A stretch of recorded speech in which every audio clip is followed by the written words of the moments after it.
So the Earth needs this as its shield. Go ahead and give people the science.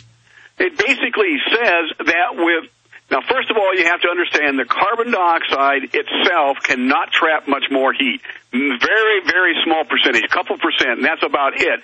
Because it's the wavelengths, the wave bands that it traps heat in are already saturated, so it cannot do much more. Therefore, the little that it does do, they claim, are going to create more clouds, more thunderstorms, which when they decay, they create more cirrus clouds. Cirrus clouds trap the heat. Low elevation rain clouds reflect the heat, or the sun. Just the opposite. It's a negative feedback. In a positive feedback in the cirrus clouds, the radiation emitted by the Earth is trapped again and remitted down. That means that the upper atmosphere heats faster than the Earth's surface. And this is well explained in our second DVD, the Emerging Science, Global Warming Emerging Science DVD that Alex now has. It is absolutely night and day. What the models predicted was going to happen the last 40 to 50 years, and what has actually happened, they're not the same at all. It's like Dr. Coffman, explain this to me, though, because there's other big major films like the Great Global Warming Swindle. They have all these climatologists and scientists and physicists from around the world, literally the top names. There's now 37,000 of them have sent a letter and petition to the government. The government won't even read it, won't allow them in testimony. Only Al Gore, who lies and says he invented everything from Kitty Hawk to fire, is the only expert up there. He openly owns one of the carbon companies and said, "What's wrong with me making money?" I mean, it's the outrageousness of this. But also they say it's not just the heat from the sun; it's that different type of nuclei, particles, come into the atmosphere. Can you explain that? Yes, there's two, and it's again explained in much better graphics than it did in the first one in this new Emerging Science DVD. Really shows very clearly it's not the total amount of energy that the sun emits, but the kind of energy. You have incoming cosmic radiation from exploding supernovae from out in the galaxy and so forth that eventually get to Earth. Those, and it's been shown in experiments now to be correct, those cosmic radiation particles, when they enter the Earth's surface or enter the Earth's atmosphere, they start to condense out and ionize and create water droplets. When they create water droplets, clouds eventually form, and when you have clouds, low elevation clouds, if you've ever flown an airplane above these clouds, it is a bright white.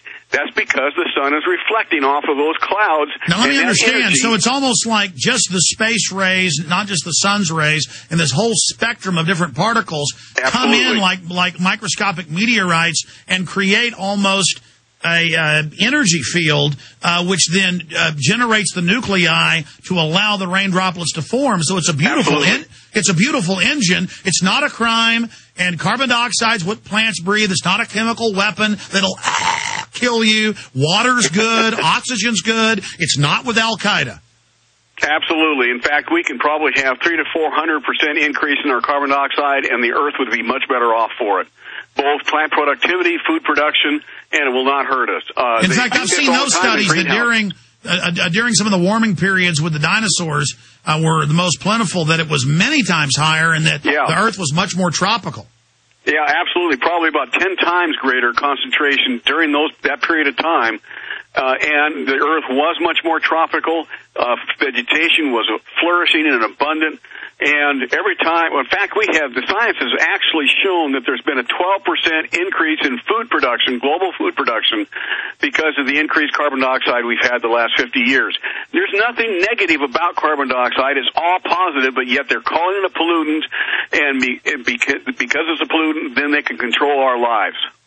But I've done the dihydrogen monoxide joke with people at restaurants on the street, and I tend to go out with a camera and do it because you can say, hey, we need to restrict carbon dioxide, right? And they go, yes, it's evil. And I go, what about dihydrogen monoxide? It's in the water. And almost every adult, even people in suits downtown, will go, yes, ban it. It's water. I assure the viewers, people that support this, that water is not bad. Absolutely. It is amazing. We have been so sensitized in our educational process that anything chemical is bad for us. Well, I'm afraid anything that we eat, drink, or otherwise is chemical, And the fact that we have this aversion to the name chemical is been ingrained in us in our educational process, in the television ads, all the rest of it, so that we just coil away from it. And we shouldn't. We have to understand what it is and then treat it accordingly.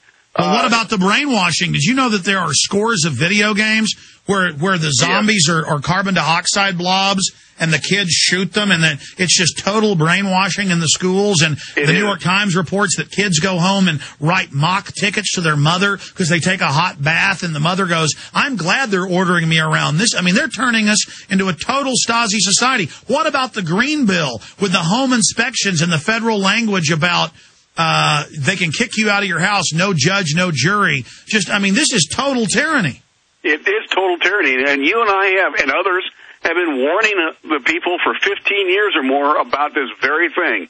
It's now right in front of us, and we have a last opportunity to stop it by calling your congressmen and senators and saying, no, I'm going to throw you out of office if you vote for these things. And there's just not one thing. There's a dozen of them out there. It would be best if we just shut down Congress and they didn't do anything for 4 years. I agree. Now, for those that don't know, dihydrogen monoxide is the scientific term for water.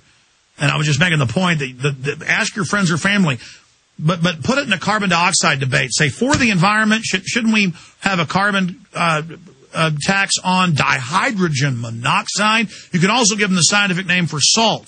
And 9 times out of 10, they'll say ban it. And right. Now you said there's about a dozen. There's the climate change bill, the carbon tax bills, the Clean Water Restoration Act. There's the rewilding. All these things you warned about, they're now trying to ram through right now because they think Obama's got control of the entire government. Tell us about some of the things that they're trying to push through. Well, I think that the water bill, the Clean Water Bill reenactment is really dangerous. It basically you're talking about our economy with the cap and trade legislation. With the water, you're taking control over water, which you need every single day to live. And if the federal government controls the water of every acre of land in the United States, it controls you and I, period. I mean, it controls our crop production, it controls everything. And as a consequence, you look at what these bills do, and every single one of them draws control over a basic thing in our society that we need to have to live. And once that is done, then the federal government basically controls us. You have no choice in the matter. You have to do what they say, just like they did in the old Soviet Union, or you're thrown out of your house, you're prevented from buying food, you name it. And I'm not saying it's going to happen next year, but they have that potential. They have the right to do it now once these laws pass.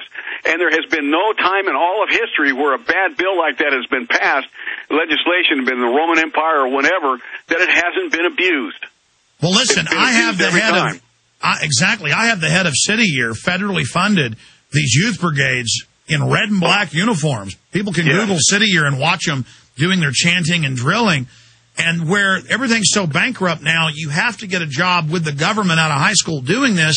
And it says, I have national newscasts saying they're going to have quasi-governmental groups, mainly young, stupid, ignorant, power-tripping young people.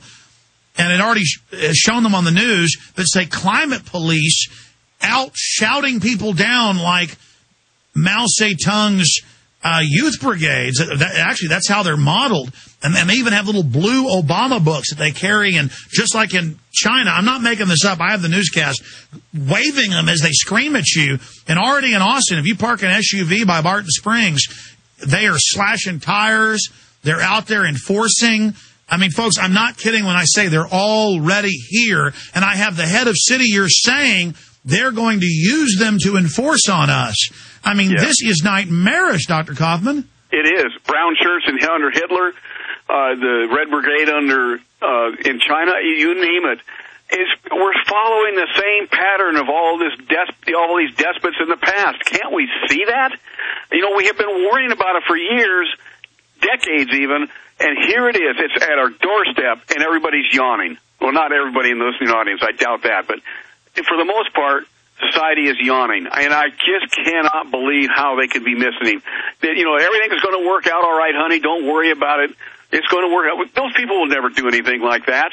Well, I'm sorry, folks. History shows that those people will do exactly what we're talking about given the opportunity, and they are creating that opportunity right now. Well, they say they're going to wall off all the major NAFTA highways and keep, half the... I mean, you've put together the maps off their own documents where half the country's off limits to us, and everywhere they get control, they are rewilding. They are all over the West harassing people off their own property. I mean, this is going on. It is. It really is. We haven't heard a lot about it in the major urban areas because they have deliberately basically compartmentalized everything in this country so that we do not hear what's going on in another part of the country. I go and talk to different groups in different parts of the country, and they think that they're the only ones this is happening to. It's happening to everyone. And we need to our property rights are being destroyed. You have the Kelo case back in 2005 that basically changed the Fifth Amendment from public use to public purpose.